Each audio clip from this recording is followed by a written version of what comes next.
والسلام على سيد الأنبياء والمرسلين سيدنا مولانا أبي القاسم اللهم صل على محمد وآل محمد وآل الطيبين الطاهرين. أما بعد فقد قال الله تبارك وتعالى قوله الحق. بسم الله الرحمن الرحيم. وما أرسلناك إلا رحمة للعالمين. اللهم صل على محمد وآل محمد. اذان ہونے میں بہت کم وقت رہ گیا مناسبت سے پروردگار عالم اپنے حبیب کے سلسلے میں یہاں اعلان کر رہا ہے، اور اس آیت سے یہ پتہ چلتا ہے کہ جتنی بھی مخلوق اللہ نے بھیجا ہے ان سے جدا ہے میرا نبی. وَمَا أَرْسَلْنَاكَ إِلَّا رَحْمَةً لِلْعَالَمِينَ، نہیں بنا کے بھیجا مگر عالمین کے لیے رحمت. عالمین کے لیے رحمت بنا کے بھیجا ہے میرے نبی. دیکھیں اور انبیاء کے لیے اگر ذکر ہو رہا ہے تو ان کا ذکر نبوت ہو یا خلافت ہو یا امامت ہو وہ صرف دنیا کے لیے ثابت ہے. جیسے جناب آدم کی تخلیق سے پہلے پروردگار عالم فرشتے سے خطاب کر رہا ہے، انی جاعل فی الارض خلیفہ، زمین پر ایک خلیفہ بنانے والا. جناب ابراہیم کی امامت کے سلسلے میں جو ذکر ہو رہا ہے، وَإِذِ ابْتَلَىٰ إِبْرَاهِيمَ رَبُّهُ بِكَلِمَاتٍ فَأَتَمَّهُنَّ قَالَ إِنِّي جَاعِلُكَ لِلنَّاسِ إِمَامًا. اللہ نے جناب ابراہیم کا امتحان کیا چند کلمے سے اور اس کو پورا کر دیا. کہا لوگوں کا امام قرار دیتے. ناس، لفظ ناس اور ناس کا اطلاق ہوتا ہے زمین سے. ناس کا یعنی لوگوں کا، انسانوں کا اطلاق ہوتا ہے زمین سے. یعنی امامت دی ہے جناب ابراہیم کو اللہ نے، زمین کی امامت دی ہے، ایک گروہ کو، سب کی نہیں. سب کے لیے امامت اور میرے نبی کے لیے. اب آپ خود غور کریں، سوچیں، نبوت ہو، رسالت ہو یا امامت ہو میرے نبی سے پہلے جس کو اللہ نے دیا ہے وہ زمین کے لیے مخصوص ہے، لیکن نبی کے لیے کہہ رہا ہوں وَمَا أَرْسَلْنَاكَ إِلَّا رَحْمَةً لِلْعَالَمِينَ، عالمین کے لیے رحمت بنا کے بھیجا. ابھی عالمین ہے کیا؟ آپ کہیں گے بہت سے لوگ جو ہیں کہہ دیں گے کہ صاحب عالمین یہ زمین ہے پورا.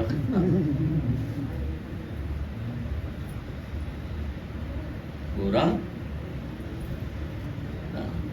اگر یہی ہوتا تو لفظ ناس کا استعمال نہ ہوتا، اگر یہی ہوتا تو عرض کا استعمال نہ ہوتا کہ جناب آدم کو زمین کی خلافت دی جا رہی. اور میرے نبی کے لیے ایک تو یہی آیت ہے، دوسری آیت سنیں، عالمین کیا؟ عالمین کو سمجھنے کے لیے، عالمین کو سمجھنے کے لیے اور وہ سورہ آپ مستقل پڑھتے ہیں. اگر اس سورہ کو نماز میں نہ پڑھا جائے تو نماز ہی نہیں ہوگی. بسم اللہ الرحمن الرحیم. الحمدللہ رب ساری تعریفیں اللہ کے لیے ہے جو عالمین کا رب ہے، جو عالمین کا رب ہے. اس کی حمد ہے، اس کی تعریف ہے.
صلی اللہ محمد وآل محمد. سورہ حمد کی یہ آیت پہلی آیت. بسم اللہ الرحمن الرحیم. الحمدللہ رب العالمین. ساری تعریفیں اللہ کے لیے ہے جو عالمین کا رب ہے. یہ عالمین ہے کیا؟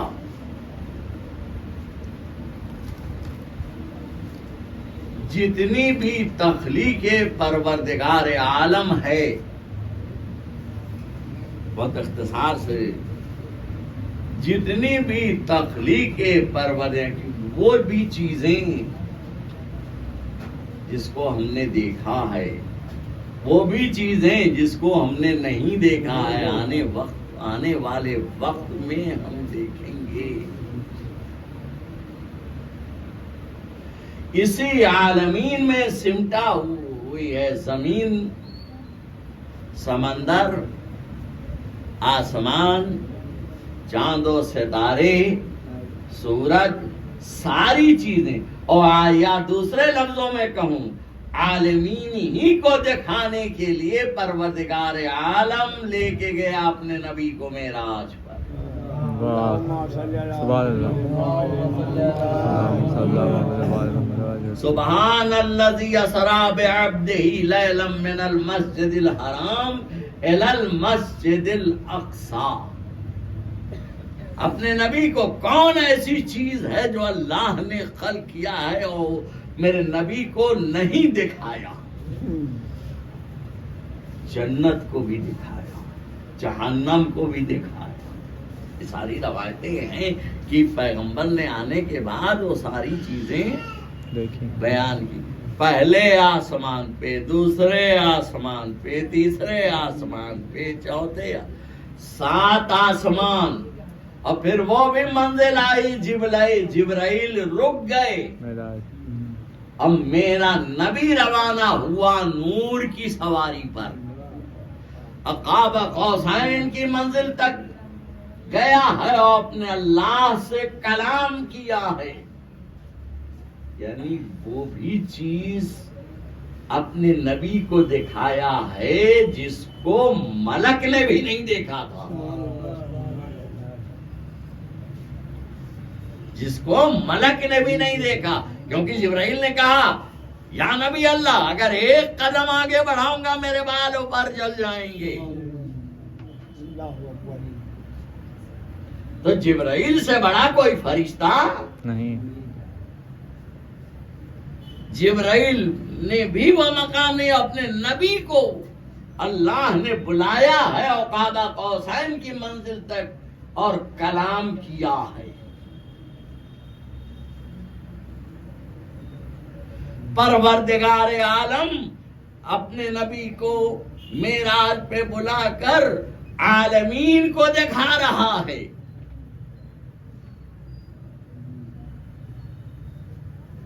عالمین کو دکھا رہا، سیر کرایا ہے. اور دوسرے لفظوں میں کہوں، سائنسدانوں کو آسمان پہ بلندی پہ جانے کا راستہ بھی بتایا ہے. وقت نہیں ہے ورنہ میں عرض کرتا، راستہ بھی بتایا. اگر بلندی کی طرف جانا ہے تو یہ راستہ ہے. اگر اس راستے سے ہٹ گئے، اس راستے سے ہٹ گئے تو کامیابی نہیں ملے گی. تو اللہ نے صرف ایک راستہ دکھایا ہے، صراط مستقیم علی کا. کیا اگر علی کو چھوڑ دیا تو نہ تو محمد ملیں گے نہ اللہ ملے گا. تو عزیزو سیر کرایا، عالمین کی سیر کرایا، سیر کرا کے بتایا دیکھو یہ ہے عالمین، یہاں تک کسی نبی کی رسائی نہیں ہے سوائے میرے محمد کے. اب اس گفتگو کو سمیٹ کے ایک جملے میں عرض کروں. عالمین الحمدللہ رب العالمین وما ارسلناک الا رحمتا للعالمین. ان دونوں جملوں کو ایک جا کر کے آپ ایک جملہ ترتیب دے سکتے ہیں. جہاں جہاں تک اللہ کی خدائی ہے وہاں وہاں تک میرے نبی کی رحمت ہے. سروات پڑھیں محمد میرے نبی کی رحمت ہے. رحمت للعالمین بن کے آئے ہیں.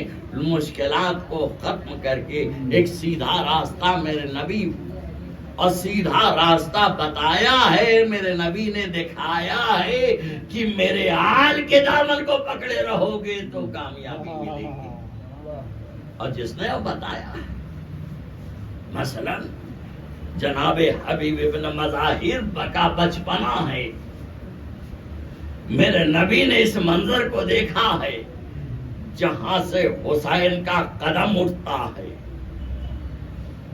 وہاں کی خاک اٹھا کے اپنے سر پہ ڈالتے ہیں اور بوسا لیتے ہیں. یہ حبیب ابن مظاہر بچپنا ہے. اور نبی نے اپنی آغوش میں اٹھایا ہے. اس حبیب کو وہ مطلب جب مولا کائنات کوفے میں آئے ہیں تو حبیب بھی منتقل ہو گئے. اور جب کربلا کی منزل آئی ہے جناب زینب نے کہا یا اپنے چاہنے والوں کو بھی خط لکھے. تو امام نے جن لوگوں کو خط لگا اس میں ایک حبیب ابن مظاہر. حبیب میں کربلا کے میدان میں آ گیا نرغہ آدم. پورا مصائب بھی جناب حبیب کا نہیں پڑھ پاؤں گا عزیزو. لکھا ہے خط اور اس وقت جس وقت قاصد پہنچا ہے حبیب ابن مظاہر اپنے دسترخوان پہ بیٹھے تھے اور لقمہ گلوگیر ہوا ہے. گلوگیر ہونا تھا کہ کہتے ہیں لگتا ہے کوئی قاصد آنے والا ہے اور یہ جملہ کہا ہی تھا کہ قاصد نے جو ہے طلبات کیا ہے. حبیب اٹھے ہیں اور دروازہ کھولا ہے. کہا کون؟ کہا میں حسین کا کہا میں حسین کا قاصد ہوں. حبیب نے خط لیا ہے بوسہ دیا ہے آنکھوں سے لگایا ہے اور اسے پڑھا ہے. کہا حبیب میرے بچپنے کے دوست میں کربلا میں آ گیا ہوں. نرغہ آدم ہے تمہاری مدد کی ضرورت ہے. عزیزو جب گھر کے اندر داخل ہوئے حبیب زوجہ پوچھتی ہے کون تھا؟ کہا حسین کا قاصد. کہا کس لیے آیا تھا؟ کہا حسین نے بلایا ہے نواسہ رسول نے بلایا ہے نرغہ آدم میں گرے ہیں. زوجہ نے پوچھا پھر کیا ارادہ ہے؟ کہا بھی جو ہے سوچ رہا ہوں غور و فکر کر رہا ہوں. زوجہ نے کہا حبیب وائے ہو فرزند رسول بلا رہا ہے اب تم غور و فکر کی بات کر رہے ہو. جناب حبیب نے کہا میں تمہارا امتحان لینا چاہتا تھا.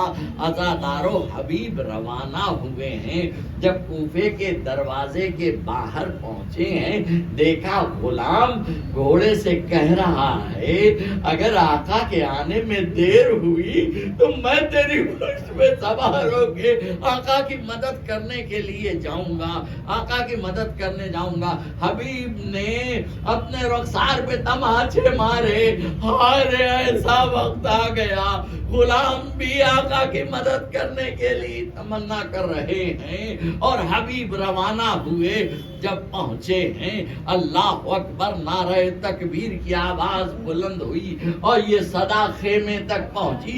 جناب زینب نے فضہ سے کہا کون آیا ہے جو نعرہ تکبیر بلند ہو رہا ہے؟ فضہ گئی ہیں اور جب پوچھا ہے پتا چلا حسین کے بچپنے کے دوست حبیب ابن مظاہر آئے ہیں. جا کے فضہ نے کہا ہے جناب زینب سے. جناب زینب نے کہا اے فضہ جا کے حبیب کو میرا سلام کہہ دو. در خیمہ پہ فضہ آئی ہے آواز دی اے حبیب علی کی بیٹی زینب تمہیں سلام کہہ رہی ہے. اللہ سر سے امامہ پھینک دیا. ہائے اہل بیت پہ وہ بات کہ شہزادیاں ہمیں سلام. عاشور کا دن تھا. حسین حبیب ابن مظاہر حسین سے رخصت ہو کے گئے اور جام شہادت نوش پر. اللہ لعنت اللہ قوم الظالمین.